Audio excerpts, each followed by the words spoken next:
¿Cómo comprender la relación entre la mente y el cuerpo? Módulo 22. Hablemos ahora de la relación entre la mente y el cuerpo en la salud, de la medicina psicosomática, de la psique, la mente, del soma, el cuerpo, y de cómo la psique, la mente, produce un efecto sobre la salud física. Ya en 1920 un médico escribió un artículo muy controvertido en el que sugería que hasta el 20% de los trastornos físicos se debían a trastornos mentales o a la desdicha, a causas mentales. En la década de los 30, los médicos volvieron a escribir diciendo que hasta el 30% de nuestra mala salud está en la mente o está relacionada con la mente. En la década de los 40, alguien escribió que este porcentaje representaba el 40%, y en la década de los 50 se aumentó al 50%. Los profesionales médicos tradicionales se oponían enérgicamente a cada aumento. En la década de los 60 subió al 60%, en la de los 70 al 70%. Hoy en día, prácticamente ningún médico se opone a la estadística que dice que al menos el 80% de los trastornos de salud que ustedes y yo padecemos en el transcurso de nuestras vidas se deben a motivos psicológicos. La psique, la mente, hace enfermar a parte del cuerpo. De hecho, muchos médicos, profesionales de la medicina, psicólogos, psiquiatras y enfermeras que han seguido mis cursos han dicho que probablemente se aproxima más al 90, quizás al 95% de todos los males que nos aquejan. Los resfriados, las gripes, las enfermedades de la piel, los ataques al corazón, las enfermedades del riñón, la artritis, las embolias, incluso el cáncer, tienen un origen psicológico. De modo que hoy quiero hablar del estrés y de la tensión nerviosa. Quiero hablar, en esta sesión, de lo que existe en nuestra mente que crea en nuestros cuerpos la situación que nos hace enfermar. Sabemos, porque hemos hablado del tema antes y muchas veces, que, en cierto modo, decidimos enfermar. El doctor Carl Simonton, que trabajó durante muchos años en Fort Worth, Texas, escribió un libro estupendo llamado Getting Well Again, ponerse bueno otra vez, y escribió artículos excelentes sobre los aspectos de la enfermedad correspondientes a actitudes. Y averiguó que es interesante observar que la gente parece decidir enfermarse para hacer frente a una situación en la vida que les resulta desagradable, y cuanto más seria sea la situación, más seria será la enfermedad. Por ejemplo, si no se sentían valorados en el trabajo, les daba un resfriado. Si les parecía que les explotaban, les daba la gripe. Si les parecía que su matrimonio o su relación o toda su vida profesional era un desastre y no querían hacer frente a este hecho, les daban cosas tan graves como enfermedades cardíacas, embolias e incluso cáncer. También averiguó que la gente decide ponerse buena, además de decidir enfermar, y que en cuanto una persona decide ponerse buena, todas las posibilidades de la medicina moderna y todas las posibilidades del sistema inmunológico del cuerpo empiezan a funcionar para hacer que se pongan buenos. ¿Qué son el estrés y la tensión nerviosa? Hablemos del estrés y la tensión. Cuando hablamos del estrés y la tensión sabemos que son manifestaciones de algo que va mal en nuestra visión del mundo. El estrés y la tensión son manifestaciones externas de nuestra insatisfacción con algún aspecto de nuestras vidas. Cuando sentimos dolor físico, cuando tocamos un fogón caliente y sentimos dolor físico, la sensación de dolor se produce para avisarnos de que estamos haciendo algo que es físicamente dañino para nosotros. El estrés y la tensión nerviosa se producen para avisarnos de que estamos haciendo algo que es mentalmente dañino para nosotros y que, a no ser que hagamos frente a la situación, con el tiempo nuestra mente hará que el cuerpo enferme. Y que la enfermedad es nuestro modo de evitar hacer frente a la situación. Podemos ponernos tan enfermos que lleguemos incluso a morir. Por lo que concierne al estrés y la tensión nerviosa, existe todo un nuevo campo de medicina en la actualidad que se llama psicoinmunología o psiconeuroinmunología, que trata del efecto que produce la mente, debilitando o reforzando el sistema inmunológico. Se ha averiguado que las emociones negativas, el estrés, la tensión nerviosa, la ansiedad, la rabia, cualquier tipo de frustración, deprimen el sistema inmunológico. Reducen la producción de anticuerpos y nos dejan desprotegidos ante todo tipo de enfermedades físicas, tales como resfriados y gripes y otras cosas. Una persona con una actitud positiva, optimista, alegre, entusiasta, con un elevado amor propio, suele ser una persona con resistencia ante casi cualquier enfermedad normal. Pero una persona con una actitud negativa, deprimida, pesimista, que no se aprecia, cínica, si lo prefieren, con un bajo nivel de amor propio, es una persona cuya producción de anticuerpos es cada vez más reducida, de modo que a veces siempre están enfermos. Y uno puede ver que las personas negativas a menudo están enfermas. El punto clave en cuanto al estrés y la tensión nerviosa es el siguiente: que el estrés y la tensión vienen de dentro, no de fuera. No existe una situación tensa, solo una reacción tensa. Solamente una reacción tensa. Por ejemplo, dos personas se enfrentan con una situación. Ya hemos utilizado el ejemplo del conductor en un atasco. Dos personas se enfrentan con una misma situación. Una se enfada, la otra no pierde la tranquilidad. O la misma persona se enfrenta con la misma situación en 2 días distintos. Un día reacciona de una manera y se enfada. Al día siguiente reacciona positivamente y no se enfada en absoluto. La clave está en la reacción. El estrés no está ahí fuera. El estrés y la tensión nerviosa vienen de aquí dentro. Son nuestra forma de pensar y de reaccionar ante nuestro mundo, y no el mundo en sí. Alguien escribió que hay 3 fuentes principales de estrés. Y si vemos así el cuerpo humano, Las tres fuentes principales de estrés son lo que podría haber sido. ¿Recuerdan que hemos dicho que la gente se preocupa por el pasado? Lo que podría haber sucedido es una fuente importante de estrés. Pensamos incesantemente en cómo algo podría haber sido distinto.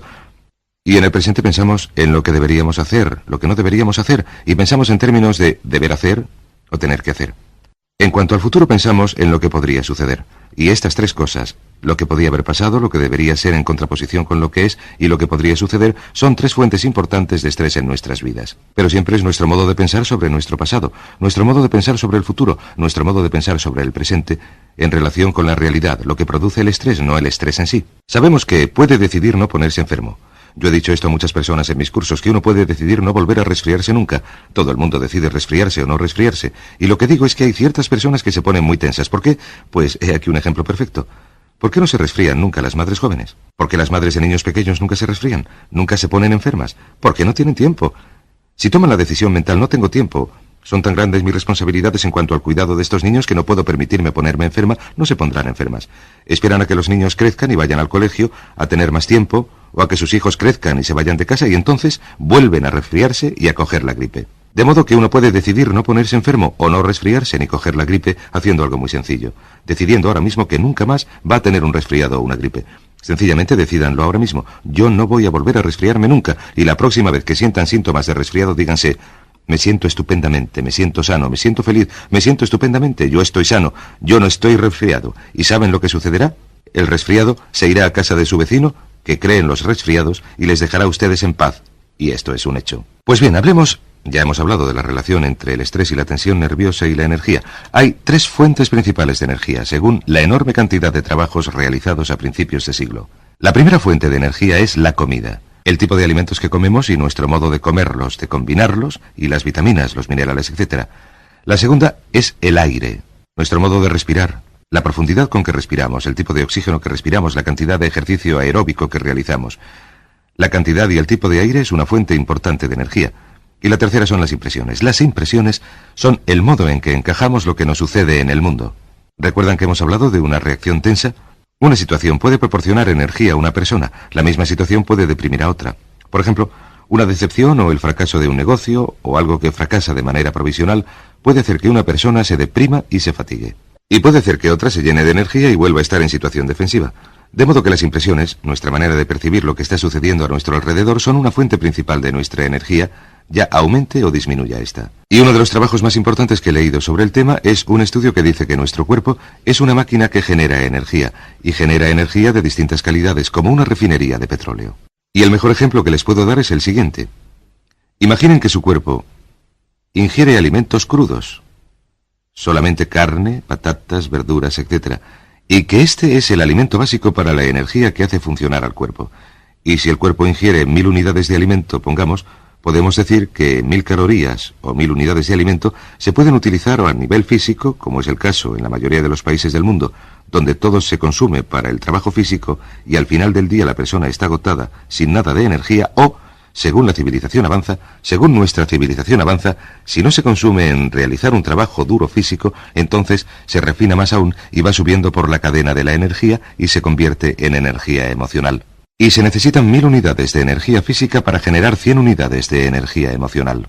Ahora bien, la energía emocional, nuestra vitalidad, nuestro entusiasmo, nuestra emoción, nuestro amor propio, nuestra alegría de vivir, etc., si la energía no se utiliza a nivel emocional, entonces el cuerpo continúa refinándola como si fuera una refinería.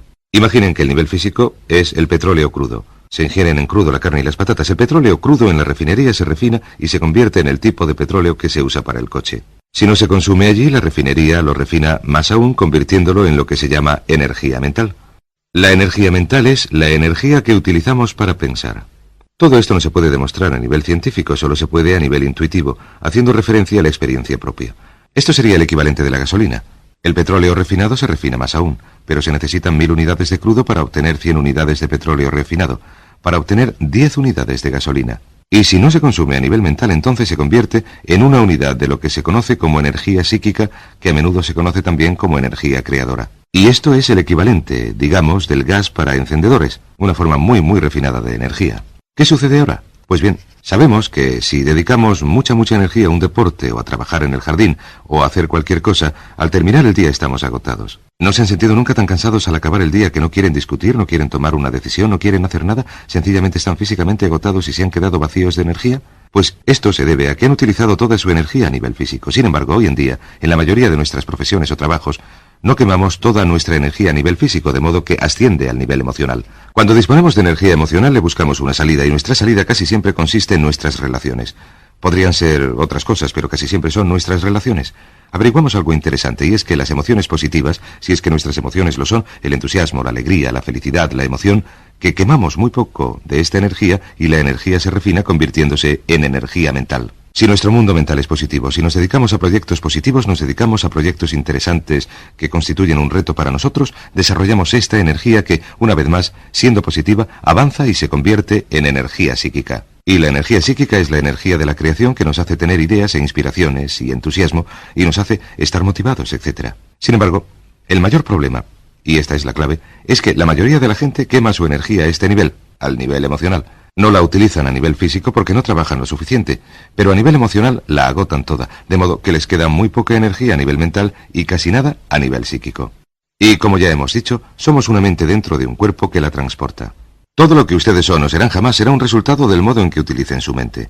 Si toda su energía se quema a nivel emocional por medio de la negatividad, el miedo, la ansiedad, el estrés, la tensión nerviosa, la ira, lo que sea, si toda se quema a nivel emocional, no tendrán nada de lo que se conoce como formas superiores de energía con las que construir una vida estupenda, con las que construir una vida maravillosa para dedicarse a actividades felices y gozosas, para ser creadores, para hallar soluciones, para establecer metas, para creer en ustedes mismos y así sucesivamente.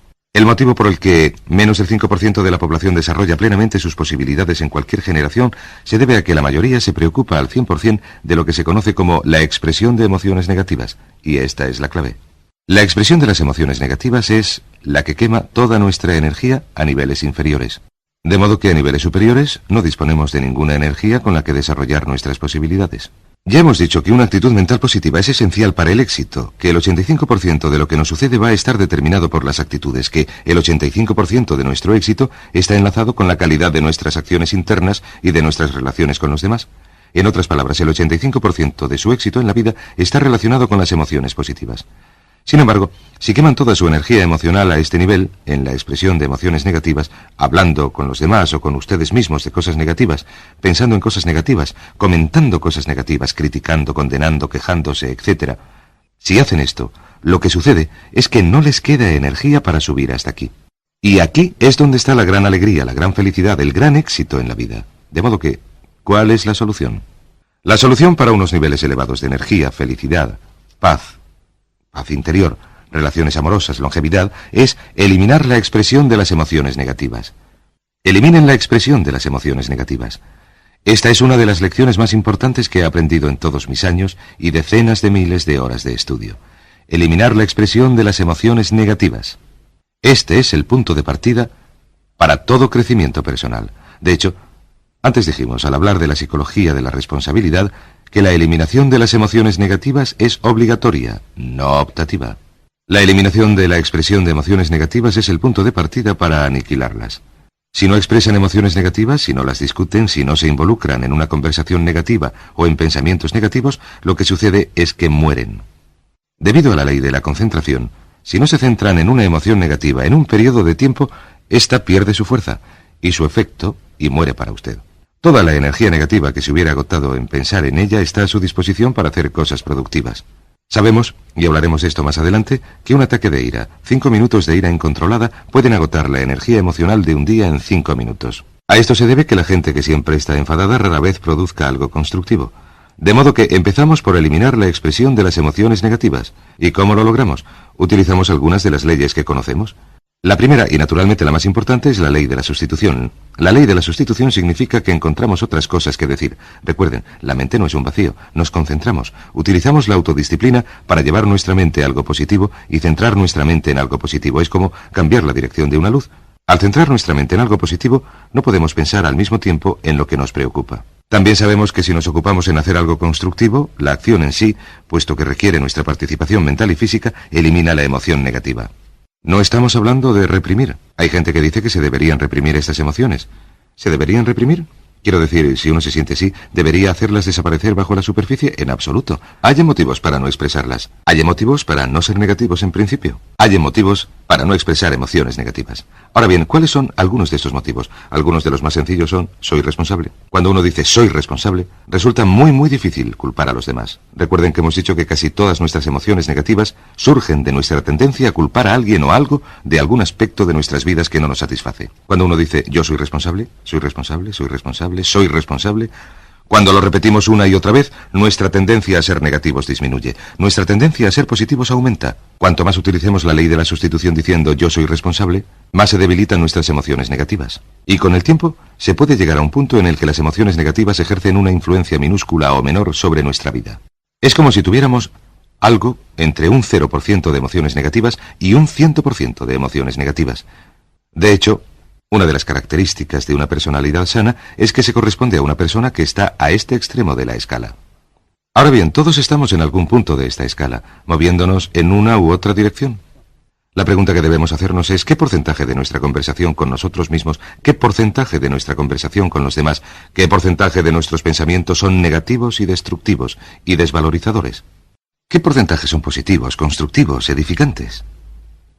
Y nuestro objetivo consiste en recordar que todo cuenta. Que no es posible para ustedes o para mí crecer como seres humanos. No nos es posible evolucionar con nuestras emociones negativas intactas. Que el único modo en que podemos lograr nuestra potencialidad es dedicándonos continuamente a frenar la tendencia hacia la expresión de las emociones negativas.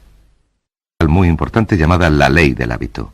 ¿Recuerdan la ley del hábito? La ley del hábito dice que, en ausencia de una influencia externa, continuaremos actuando igual indefinidamente. La expresión de las emociones negativas es un hábito. La expresión de estas emociones es la razón principal por la que la gente fracasa en lograr su potencialidad. La expresión de las emociones negativas es el motivo número 1 por el que la gente fracasa en la vida. ¿Por qué? Se debe a que la expresión es la manifestación externa de la condición mental interna.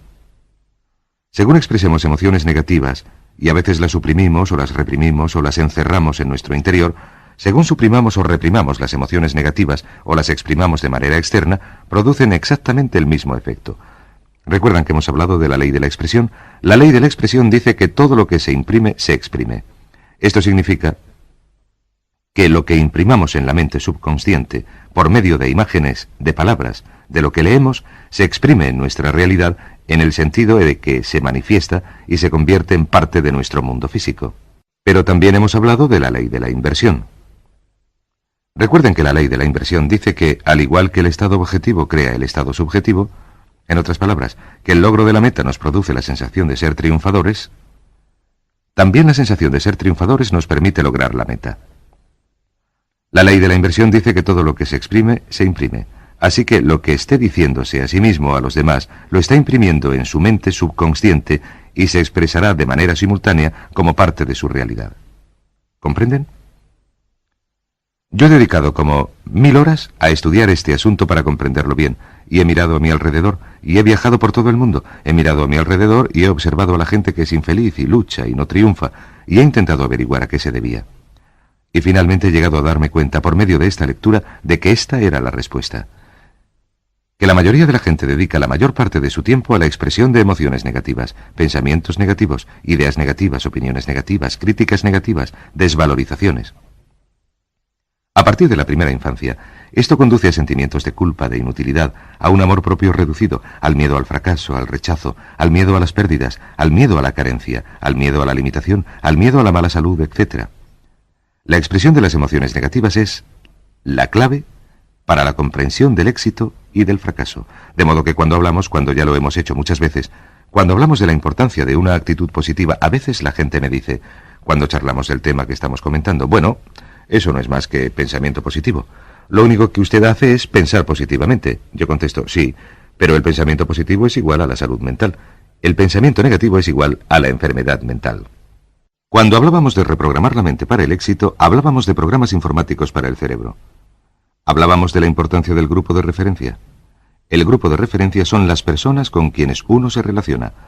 Si uno se relaciona con personas que de manera habitual expresan emociones negativas, es igual que si se relacionara con personas que padecen enfermedades contagiosas. y una enfermedad transmisible es igual a logros insuficientes y a fracaso en la vida. El 95% de todo lo que decimos y hacemos y pensamos está determinado por las influencias externas, por el poder de sugestión a nuestro alrededor, y podemos elegir.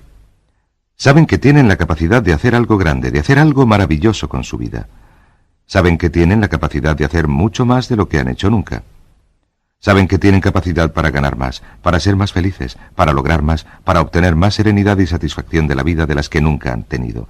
Si no saben esto en este punto del curso, entonces es que no me he sabido explicar bien. La clave es esta. Deben considerar su vida en términos de lo positivo frente a lo negativo. Deben considerar su vida en términos de que todo cuenta. Deben considerar su vida en términos de todas las influencias que dejan pasar a su entorno sugestivo. Deben mirar su vida en términos de la gente. Deben mirar su vida en términos de programas de televisión. Los programas de televisión, la persona media ve entre 3 y 5 asesinatos, violaciones o ataques violentos cada noche en la televisión. El adulto medio ha visto más de 20.000 muertes violentas en la televisión cuando llega a la edad adulta, si han visto la televisión desde la infancia. ¿Produce esto un efecto sobre sus vidas? ¿Produce un efecto sobre su actitud? ¿Produce un efecto sobre su éxito? La ley de la correspondencia dice que cada persona tiene en su interior un programa mental o un equivalente mental, y todo en su mundo externo será consecuente, estará exactamente armonizado con ese equivalente mental. Si desean convertir su realidad externa en algo positivo, maravilloso, feliz, interesante, el punto de partida para lograrlo es la eliminación de las influencias negativas, la eliminación de la expresión de emociones negativas, el alejamiento de las personas negativas, de los libros negativos, las revistas negativas, los programas de televisión negativos y centrar la mente solo en lo que quiere ser y tener y hacer. Este es el punto de partida para la salud mental, la salud física y para todo éxito y felicidad en la vida.